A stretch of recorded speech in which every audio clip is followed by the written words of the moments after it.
the things that you and I would both say is important is having the senior pastors buy-in. So speak to that. How would somebody go about getting their senior pastors buy-in as they're starting groups? Well,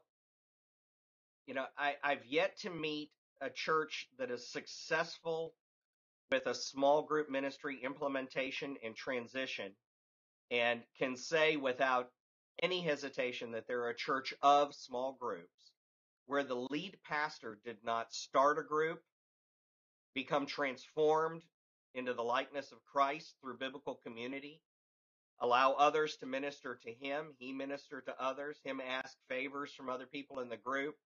Other people in the group ask him for personal favors, like, Pastor, I need help with my yard. Mm-hmm. Um, we got a crew coming over to dig up plant beds, and him give a couple hours of his time, and to sacrifice some of his preacher time, his hired holy man time, to be a normal person and to Mm-hmm. do that.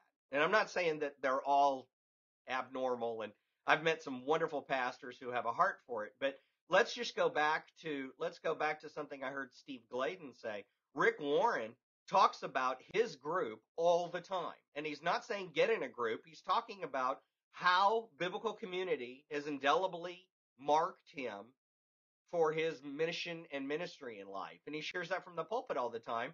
And it's not an advertisement; it just oozes out of him. Yeah, It's just yeah. what he is. And all these pastors are the same way. They instigated this. They were Mm-hmm. in the prototype group.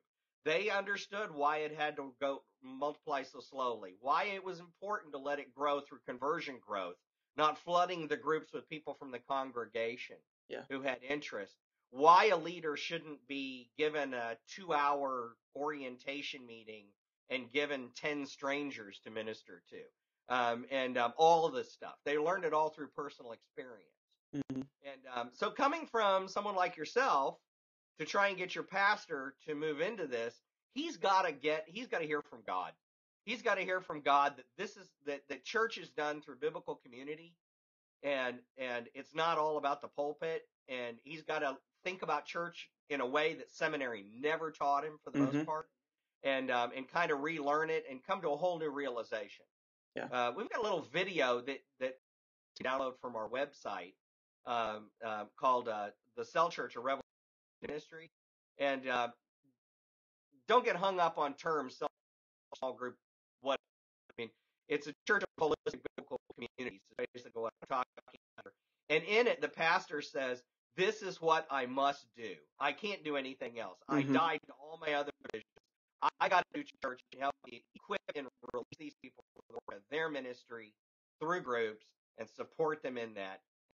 That's what I'm called to, and that's the only thing I'm called to. And that's what seems to make these churches, these world-class churches of 120, 150, 250,000 people overseas, work and keep growing, because the pastor is saying, you know, group life, biblical community is where you find your ministry. It's where you find your mission. It's where you find healing. Mm. It's where you'll see your spiritual gifts and use them with authenticity and power, and where you'll be called out if you try to make the spiritual gift about you instead of other people. And Yeah. it's where you'll learn what edification means. It's a big word that nobody really understands. That's where all that stuff happens. Yeah. So when the senior gets this and dies to everything else, it seems to work. That's good. Um,